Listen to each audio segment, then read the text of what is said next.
Hi tea lovers. இந்த குட்டி tea கதை உங்களுக்காக.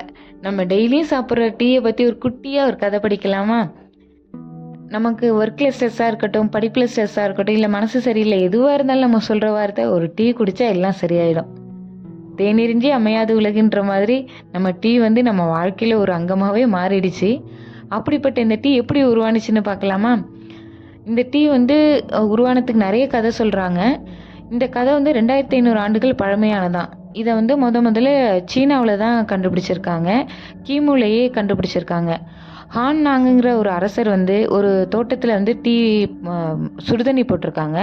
அந்த சுடுதண்ணியை போடும்போது அதில் இந்த தேயிலை பறந்து காற்றுல பறந்து அந்த தண்ணியில் விழுந்திருக்கு. அந்த தண்ணியை குடிக்கும்போது அதோட டேஸ்ட்டு நல்லா இருக்க போய் இது எப்படி வந்தது, இது என்ன, இது பேர் என்ன அப்படின்னு சொல்லி ரிசர்ச் பண்ண போய் நமக்கு டீ கிடச்சிருக்கு. இந்த டீ சீனாவிலேருந்து ஜப்பானிய துறவிகள் மூலமாக ஜப்பானுக்கு பரவிருக்கு. ஜப்பான்லேருந்து இங்கிலாந்து, பிரான்ஸ் போன்ற ஐரோப்பிய நாடுகளுக்கு பரவிருக்கு. அதுக்கு பிறகு இந்தியா, சீனாவிலேருந்து அந்த தேயிலையை எடுத்துகிட்டு இலங்கையில் ரிசர்ச் பண்ணியிருக்காங்க. அதுக்கு பிறகு தென்கிழக்கு ஆசியா, ஆப்பிரிக்கா அப்படிங்கிற எல்லா நாடுகளுக்கும் பரவிருக்கு. அப்படியே வேர்ல்டு ஃபுல்லாக டீ பரவிடுச்சு. நம்ம இந்தியாவில் எப்படி இருந்துச்சு தெரியுமா இந்த டீ? இந்த டீ ஆங்கிலேயர்கள் அவங்களோட வியாபாரத்துக்காக இந்தியாவில் அறிமுகப்படுத்தியிருக்காங்க. 1837-40 அஸ்ஸாமில் ஜபுவாங்கிற இடத்துல இந்த டீயை அறிமுகப்படுத்துனாங்களாம். அதுக்கு பிறகு இந்தியா தேயிலை உற்பத்தியில் ஒரு முக்கியமான இடத்துல இருக்குது. நம்ம இந்தியாவில் பார்த்திங்கனாக்க டார்ஜிலிங், அஸ்ஸாம், நீலகிரி, காங்க்ரா, மூணார், பீகார் போன்ற பகுதியில் தேயிலையை பயிரிட்டுட்டு வர்றாங்க.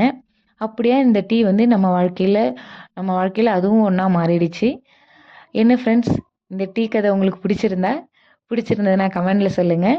இந்த டீயில் நிறைய வெரைட்டி இருக்குது. மசாலா டீ, இஞ்சி டீ, ஏலக்காய் டீ, லெமன் டீ, அது இதுன்னு நிறைய டீ வெரைட்டிஸ் இருக்குது. இன்றைக்கி மசாலா டீயோட உங்கள்கிட்ட இந்த கதையை ஷேர் பண்ணுறதுல எனக்கு ஹாப்பி. உங்களுக்கு எப்படி இருந்துச்சுன்னு சொல்லுங்கள். இன்றைக்கி மசாலா டீக்கு நான் 1 டம்ளர் தண்ணி எடுத்திருக்கேன். 1 டம்ளர் தண்ணிக்கு 3/4 டம்ளர் பால் ஆட் பண்ணிக்கிறேன். உங்களுக்கு திக்காக வேணும்னா ஈக்குவல் அமௌண்ட் எடுத்துக்கோங்க, பாலும் தண்ணியும்.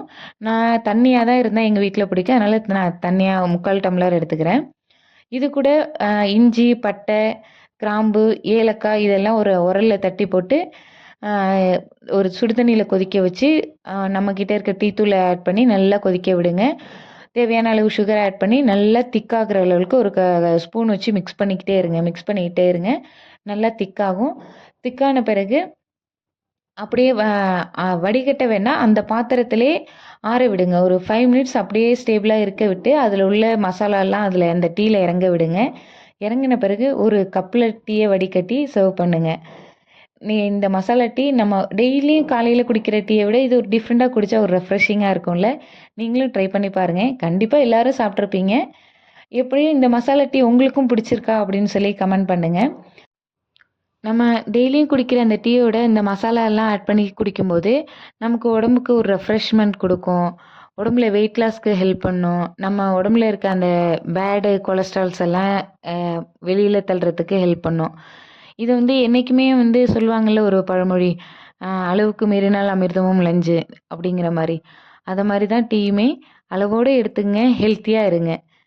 ஒரு நாளைக்கு ஒரு 2 டைம்ஸ் ஓகே. அதுக்கு மேலே இப்போ நிறைய பேர் அதை ரெகுலராகவே எடுத்துக்கிட்டு இருப்பாங்க. இப்போ எங்கள் அம்மாவுக்கெல்லாம் மிட் நைட்டில் எழுப்பி டீ கொடுத்தாலுமே நல்லா குடிப்பாங்க.